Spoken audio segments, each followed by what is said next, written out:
Good afternoon, everyone. And I just want to present the project we completed last year, and that was accepted as an oral presentation for the Aging Conference in June 2020. But because of the COVID-19 situation, is moved to next year, September. So I just want to deliver a few ideas regarding this project that is about the perception of older adults in designing enriched physical activity environment for fall prevention.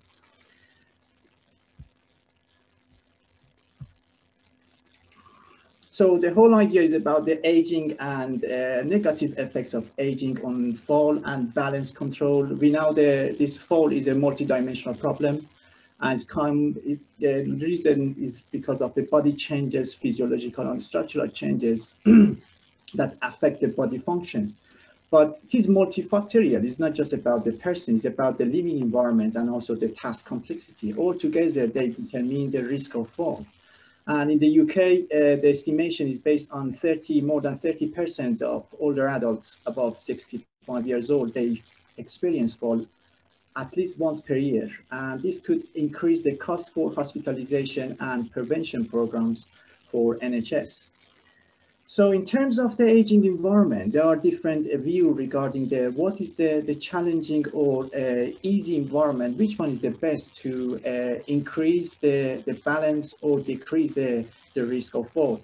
So in one aspect, they believe we need to remove any risk factors in the learning in living environment, because in this way we can control the risk and we can increase the chance of for example, the living longer. So this is very useful or very effective based on the evidence in terms of the high-risk groups, but it's not very effective for low-risk groups or active people living in the community. Another flip chart is about the built environment or public area can encourage physical activity and participation in more active lifestyles. But there is no any evidence about this kind of the intervention on the effectiveness of balance and fall prevention. So actually in this project, we advocate the second view, and we believe enriched environment can encourage and facilitate the older adults to participate more in stimulating and challenging tasks in order to increase their physical, cognitive, and social activity as a part of their daily life activity. So in this way, you have to understand the level of challenge is very, very important. Is a balance between the risk or is a balance between the just easy task and is very boring. So one of the big evidence in Australia is they just tried enriched environment stroke units, and they just provided different tasks, cognitive, social, and physical tasks to encourage stroke survivors to participate in more physical activity. And they found very positive effectiveness of this enriched environment for stroke recovery. So this idea that is very, very interesting in terms of when we want to design the practice. So actually everything is about leading to a functional changes, reacquisition, regaining balance, recovery, adaptation, enhancement, and improvement in body function. But the main question is how you can facilitate or limit the body movements based on your environmental design. So you don't need to provide any explicit instruction, do it or you don't do it. You need to engage your participants by facilitating your environment and task. This is exactly the main idea of the theory behind this research design in terms of perception and action, because the environment is rich and you don't need to intervene as a practitioner in any task design. You just need to supervise and design your opportunities, because the whole thing is about how you can manipulate the training zones, moving from the comfort zone to learning zone and avoid danger zone. This is the aim of the practice for any kind of the intervention in older adults or in fall prevention. Imagine we have a control panel as a practitioner, and we have to set up based on the different dimensions. One of them is Frailty Index in older adults. So you need to set up or find exactly the time or a number for this Frailty Index. The next one is environmental enrichment, the amounts you need for environmental enrichment and for your task challenge. So you end up with the function that is the multiplications of the three factors: person, environment, and task. Unfortunately, we cannot find the exact number for each of these components because there is no any optimal function from these multiplications. What we can address is boundary of function, that is a range of numbers of functional abilities you can suggest to get the best result from your participant. That is exactly appreciating the individual needs and also the requirements of the balance and fall prevention programs. With this principle, we created functional interactive balance activity, or FIBA. So I just show this video, and that is the design from the PPI study we had, 3 PPIs in 2019. And we designed stimulating and challenging exercise environments for physical and cognitive engagement with the task. So as you can see in the left side, there are principles we wanted to implement in this task design, like a problem solving, guided discovery, using the body for perturbation and creating the challenge for balance. No need for any kind of the correct answer, wrong answer, or correct answer. There are different solutions to address this challenge. And also is about your environment is rich, is very, very, can provide enough information without your intervention as a practitioner. This is multidimensional and multi-directional because the task can activate different body parts. You can include other functional strength training to this package and make it very, very effective for different benefits of exercise for older adults. So we asked by participants, by trying this example of the enriched environment, we call it FIBA, and after they completed or observed it, they wanted to share their perception about this environment. For example, there are a few participants we had from the healthy group, and then we had with the older adult with the fall problem.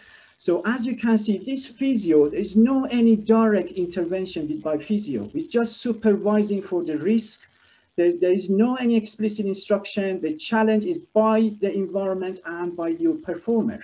So you are the only person needs to solve the problem by selecting there is no any appropriate solution or movement pattern. And all idea is about how body can respond to environment and challenging environment in FIBA intervention. So you can see a slightly cautious gait because they had Parkinson and fall in these participants. You can see the intervention suits everybody in terms of the adaptation to different tasks. So yeah, we wanted to know the older adults' perception about this kind of the challenging environment for dynamic balance and fall prevention. So we recruited 14 older adults from 2 different groups, from PPI groups in Sheffield. And so part of the people, they just participate in this exercise physically, and others just observe it and just share their perception about this environment. So we qualitatively try to analyze the data. The first question we ask is about what is your motivation about this enriched environment? So as you can see, non-fallers and fallers have different idea, different perception. So in fallers group, they like this idea because this is realistic, very similar to the daily life activity or some challenge they face. But in the non-fallers, they wanted more explicit information because slightly they confused about the solution or the problem in the task. In terms of the exercise and preparedness, again, they found it is suitable for people, they have kind of the neurological problems or fall problems, like a dementia or the balance problems. And in faller groups, they like the idea about the challenging environment, obstacles, doing outside of the outdoor, and it is very useful if you have kind of the good frequency and dose of this exercise in your daily life. In terms of the location, they suggested outdoor mainly rather than indoor, but they wanted local area to provide this kind of the intervention.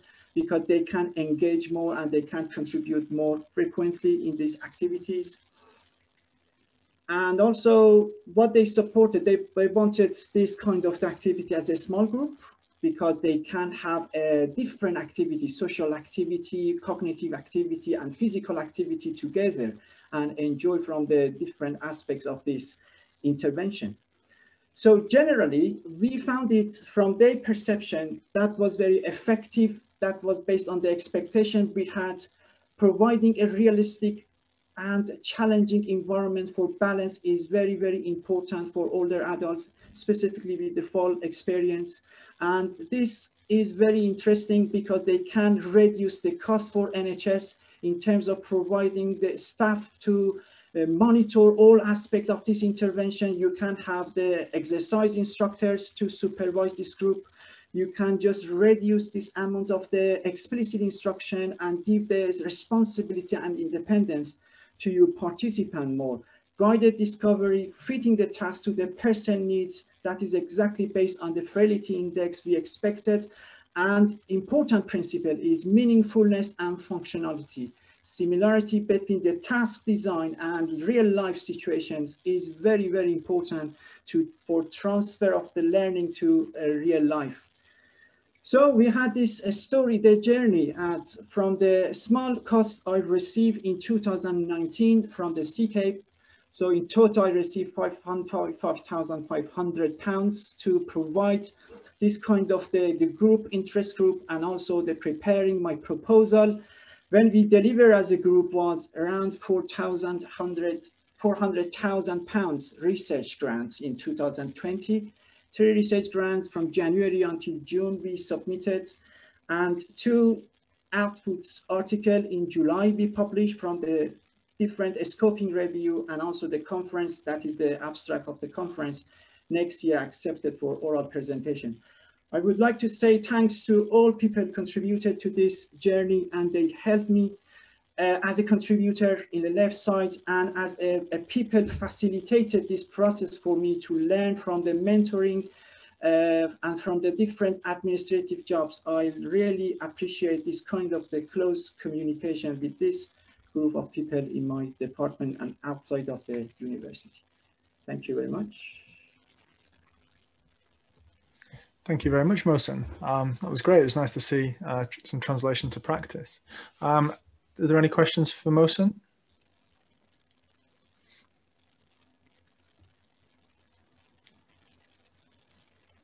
It's all quiet, Mohsen.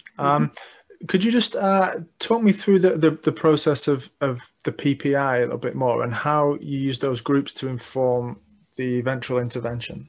Yeah, actually, we access this PPI first in the SPU, that is the healthy population that participated in physical activities, and we reached the fall group in Sheffield teaching hospitals, and because they have this group, a PPI group, they regularly for different activities or different research activities. And finally, in March, I participated in another PPI. So actually, that was the staffing. That is something, the communication I learned. So people know this group of PPI, they facilitated this process. So that was very, very important factor in order to achieve your target on time. And the rest was very, very simple, because we had the budget for the first PPI. That was the demonstrating this exercise in the real field and then asking the participants. So we needed the budget to buy the equipment. So because of the CKP budget, we created this interest group, and we gradually met the objectives we had, like a data collection in the field, interview panel in the field and outside of the field. So I think the connection and networking is very, very important. If I've been alone as a researcher, actually I cannot do anything, because I didn't know this kind of the connection in Sheffield Teaching Hospital or other people. They link to the fall program and prevention in Sheffield Teaching Hospital or outside of the Sheffield. So I learned from 2 years that was very important factor to be a researcher and to apply for a research grant, because not just scientific aspects of research, is not academic part, is mainly is about where you have to go and how you have to set up your goals. otherwise, that is very, very big task in terms of being naive in this pathway. Thank you. Thank you. Thank you.